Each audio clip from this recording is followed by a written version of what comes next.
the internet of value at Ripple, we're thinking much bigger than just cross-border payments. It's kind of like Amazon with rare books in the early days, just this market happens to be a $10 trillion market. We are at a historic turning point. Said in the past that you are doing for money what email did for communication. Moving the whole revolution forward.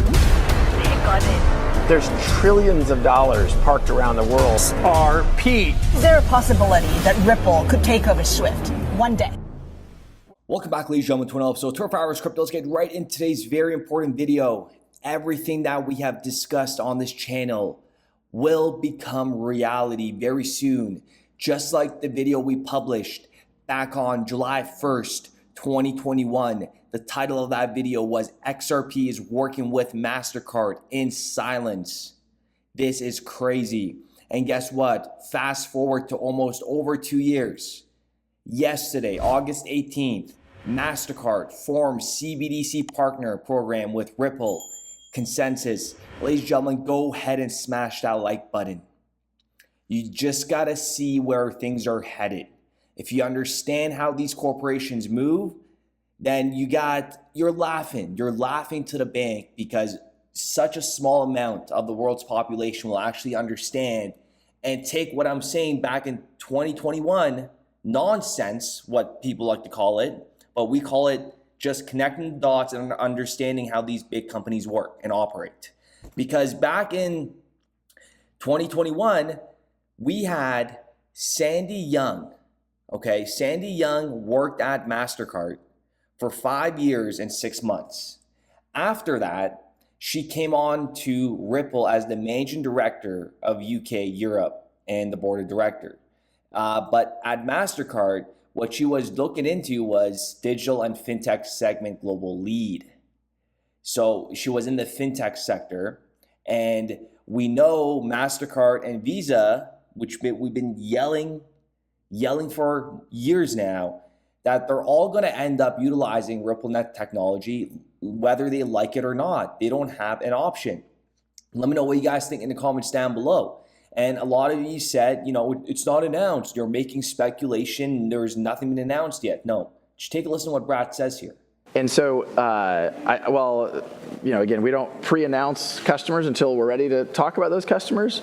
And everybody's worried about, the price coming down 20% after such a big announcement. Well, that's totally expected, and even Brad Garlinghouse knows that. The point I wanted to make, though, is in a quarter where we had a record quarter and signed up more than a bank a week, the price of XRP went down 70%. Because this market isn't mature enough. When we hit the trillions in market cap, 5 trillion, 10 trillion, these little spikes are going to be very minuscule. They're going to be small spreads. They're not going to be as big. It's not going to take a lot to move the market like it is right now. Like, it will take a lot, in the future to move the market. But you really can't make this stuff up, folks. So 24 hours crypto 1, and to all the haters 0. And that's probably how it's going to stay, like, even when we talk about $100 XRP, because that's going to happen 100%. Now, since we're kind of seeing all these partnerships, come about, take a listen to what Chris Giancarlo says. Right off the bat, when Ripple got sued, he came out and was very vocal and said XRP isn't a security, and he is the former CFTC chairman. And this is the digital dollar project. As we see, we have Chris Giancarlo. We even have David Treat that's working with Accenture. And we know Accenture and Ripple have been partners since 2015, okay? Things are going to get a lot better because guess what? We already know Ripple is a part of the digital dollar project. This was announced August 31st of last year. As you guys could see, the Ripple logo, launching technology sandbox program. And now this is where things get huge, because they already know how this technology works. The people that know how it works, they know it's going to replace the entire financial infrastructure, and everything is going to change, and it has to be done with the private sector. So take a listen to what Chris Giancarlo says here very carefully. Them a standard set of technological protocols to use. So in short, our proposals, I think, is a quite simple one. And that is that there be a independent enterprise. Now, it can be a quasi-governmental. There's certainly a role for strict standards and government role in this. But having been in the government, knowing how difficult it is to actually do technological innovation in government, being a representative of government that couldn't build a medical website, and after 3 tries eventually went to the private sector to get it done. This has really got to be built, if it's going to be built on time and it's got to be built with private sector involvement. It's got to be built with private sector involvement. But that entity would make those standard protocols available to the entire existing financial ecosystem.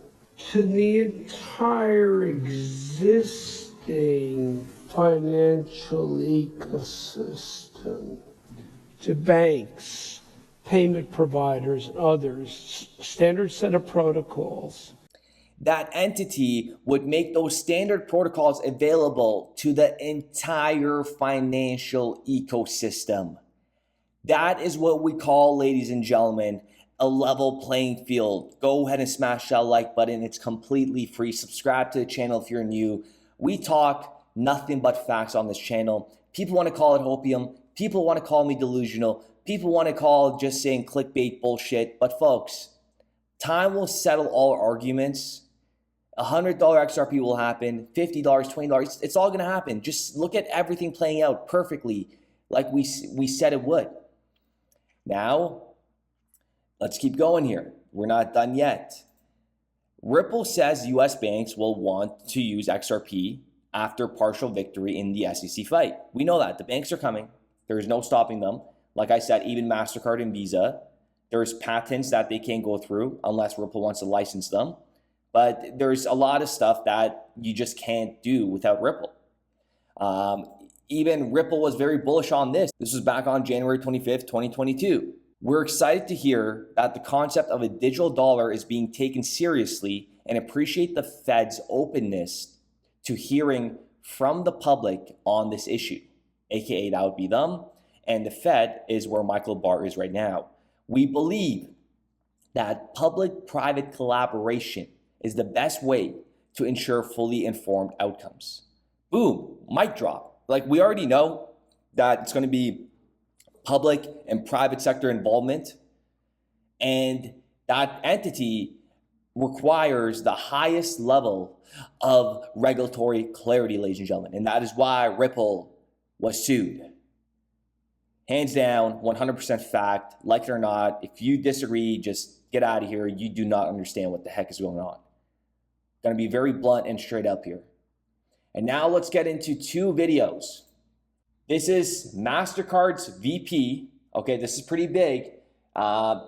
You can't, like, I don't even know what to say anymore, because Ashok Venkatamawaran, okay, I'm sorry if I butchered that. He's the vice president, head of digital assets and blockchain for APAC. So he's based out of Singapore. And we know all the important news that's coming out of Singapore and regulation in terms of stable coins. They're moving the ball there real fast. Ripple is massive in Singapore. Now we got Mastercard in Singapore. But take a listen to what they say here. And also, Brooks Atwhistle is on this panel as well. And he has a couple things to add on. Card as a player in the blockchain space. But we've been doing it for around 5 years now. Dabbling initially in the cross-border area, which is close to our heart. Then we kind of incorporated cryptos onto our network. You may have seen the recent news about adding in stable coins onto our network for settlement purposes, right? Very similar to what Partier is trying to do. And then we look at people and say, well, we have a large network of banks, we have a large network of merchants. Are they ready to accept or facilitate a transaction in this new type of currency, whatever this currency is going to be in the future, right? Are they ready to accept or facilitate a transaction in this new type of currency, whatever this currency is going to be in the future, right?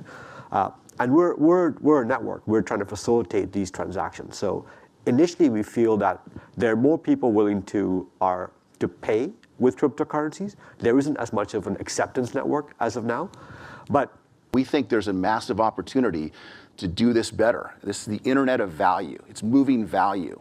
And when you move value in the remittance space, specifically, or cross-border payment space, in this case, you're doing so faster, you're doing so much cheaper. You're not saddling the recipient with a huge bill in a country where they can't afford that bill, and it's a huge part of their well-being that's being transferred in value to them. You're doing so with a greater sense of certainty, and that the whole smart contract element of this certainly does that. And we believe at Ripple as well that it's important to do that in a way that is environmentally friendly. We're a proud signer of the Crypto Climate Accord. We're the only one in our sector that's done so. And so we do believe that there's ways to do this and to use digital assets in a way that is... Whatever this currency is going to be in the future, what is this currency they're talking about? A neutral bridge asset, you may say? I wonder what it could be. But now listen to Naveen Gupta. We are international. Ripple is international. We got Naveen Gupta on CNBC Dubai. Folks, the guy looks like a stud. Take a listen to what he says here. Okay, this is huge. All the weak hands are leaving. All the fraud is leaving. Only the companies with a real use case that are going to be providing utility to a new financial infrastructure are going to be the ones going past the next phase. Take a listen to what he says here. And we are going to finish off the video with Naveen Gupta because this is just music to my ears. Let me know what you guys think in the comments down below. I do appreciate every single one of you guys. And we will be back with another video. What about if these financial institutions adopt blockchain? What kind of setbacks are they facing? Yeah, so let's look at today, right? So in some way you can today think of there is forest fire in cryptos, right? And I personally am a fan of forest fires because they essentially enable the ground to get clear and for the weeds to essentially get burnt so that the strong trees can survive. So let's take an example of 2001, right? In 2001, pets.com, essentially they did not have a viable business model. They got wiped out. If you look at, for example, Enron, if you look at WorldCom, a lot of frauds came out. And exactly the same thing is happening in the crypto world as well. As the interest rates are rising, the cost of capital is rising. Anybody who was doing the leverage trades essentially are getting wiped out, and it could be due to fraud or it could be due to a bad business model. So from my point of view, what we essentially see, institutions which we are building business models for long term, enabled through technology, are then able to move forward. And like Facebook, like Google, they would be the new Web3 companies whom we would look back after 5 years and say, wow, wasn't that great? Right, that's a good way to put it. So setbacks are important, I guess, to learn and build, but it's just important to grow from there on. Yeah, and then for the fraudulent and the weak to get wiped out, it's important for them to essentially go away and leave the system so that the better ones can succeed. I like that you put it as forest fires. I guess crypto winter is a bit like forest fires. Well, thank you so much. We started building RippleNet with the thesis that crypto liquidity would eventually be able to support robust global payments, large payments. RippleNet was designed so that customers seeing the benefits of our fiat-based network could flip the switch to ODL once the market was mature enough. And this is exactly what's happening. Flip the switch.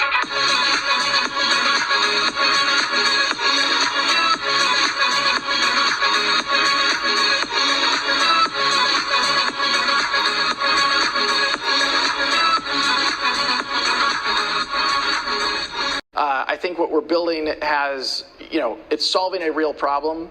And I think all of the tokens, my advice to anybody would be, understand the utility. If there's real utility and there's real value being delivered to a real customer, there will be value in the token.